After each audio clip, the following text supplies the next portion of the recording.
Кыргызстанда бир сутка ичинде COVID-19 илдетин 182 киши жугузуп алды. Саламаттыкты сактоо министринин орун басары Нурболот Үсөнбаев 20 августтагы брифингде билдиргендей, алардын көбү Жалал-Абадта.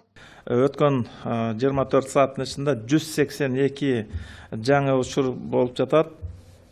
Бишкек шаарынан 23, Ош шаарынан 7, Чүй областынан 23, Ысык-Көл областынан 13, Ош областында 20 учур, Баткен областында 37 учур, Жалал-Абадта 44, Таласта 9, Нарын областында 6 учуру катталып атат.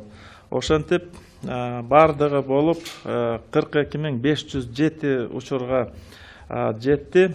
20 августка карата вирустан каза болгондор катталган жок. Өлкөдө пандемия башталган март айынан бери вирустун курмандыктары жаңы эсеп боюнча 1054 учурду түзүп, COVID-19 жалпы 42507 кишиге жукту.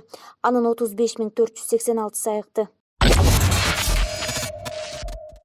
Бишкекте коомдук транспорттун графиги өзгөртүлүп, айрым чарба субъектилеринин иш убактысы өзгөртүлдү. Мэриядан билдиришкенде, бүгүндөн баштап шаардагы коомдук унаалар дем алышта жана майрам күндөрү да мурункудай эртең мененки саат 7:00дөн 11:00га чейин жана түштөн кийин саат 14:00дөн кечки 23:00га чейин иштейт. Ал эми кафе, ресторандар жана башка тамактануучу жайлар эртең мененки саат 7:00дөн түнкү саат 12:00га чейин иштегенге. Сейил бактарда сейилдөөгө киргизилген чектөөлөр алынып, велосипедтерди киреге берүү ишмердүүлүгүнө уруксат берилди. Ал эми супермаркет, соода борбор, соода үйлөрү, комплекстери, дүкөндөр тармагы мурункудай эле эртең мененки саат 7:00дөн түнкү саат 12:00га чейин иштешет.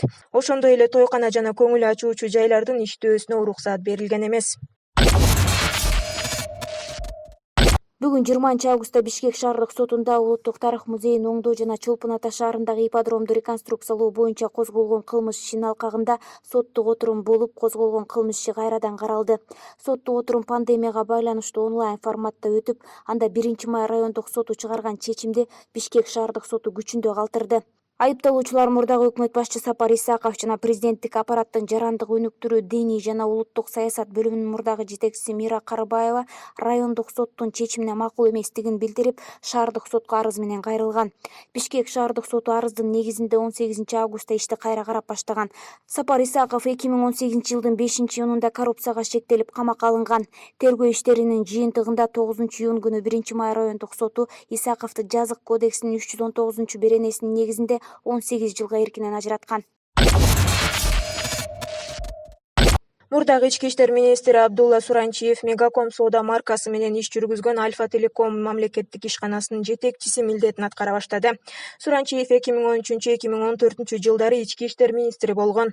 Акыркы жылдары Альфа Телеком компаниясынын башкы директорунун биринчи орун басары болчу. Мегакомду 2018 жылдан бери башкарып келе жаткан Акылбек Жамангулов Биримдик партиясынын курамында октябрда өтчү парламенттик шайлоого талапкер болуп катталгандыктан 19 августта кызматын тапшырды.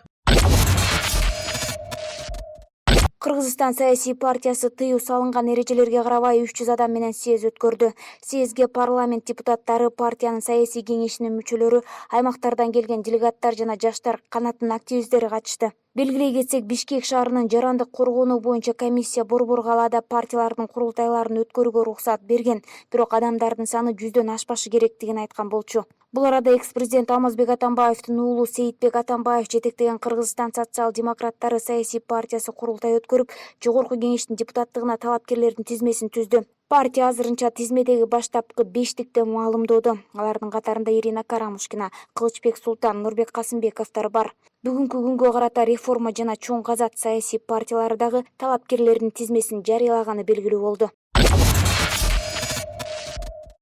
19 августта Кыргызстандын тышкы иштер министри Чыңгыз Айдарбеков Кытайдын тышкы иштер министри Ван И менен телефон аркылуу сүйлөштү. Сүйлөшүү учурунда негизги темалардын бири тышкы карыз болду. Коронавирус инфекциясынын макроэкономикалык кырдаалга тийгизген терс таасиринен улам Кыргызстандын тышкы саясий ведомствосунун башчысы өлкөнүн бюджетине карата тышкы карыздын оор жүгүн жеңилдетүү маселесине көмөк көрсөтүү өтүнүчүн билдирди деп айтылат Тышкы иштер министрлигинин билдирүүсүндө. Айдарбековго Кытай тим башчысы кандай жооп бергендиги айтылган жок. 14 апрелде президент Сооронбай Жээнбеков Кытайдын төрагасы Си Цзиньпин менен телефондо сүйлөшүп, карызды төлөөнүн мөөнөтүн узартууну суранган. Кийинчерээк өкмөт маалымат таратып, Кыргызстан Кытай мамлекетине болгон карызын 2020 жылдагы төлөмдөрүн токтотуп туруу боюнча макулдашкандыгын билдирген. Кыргызстан Каржы министрлигинин маалыматына караганда 30 июнга карата өлкөнүн мамлекеттик карызы 4,7 миллиард долларды түздү. Анын 86% сырткы аласа болсо, анын жарымына жакыны Кытайга туура келет. Соңку жылдары Кытай Кыргызстандагы энергетика жана инфраструктурадагы бир катар ири долбоорлорду каржылаган.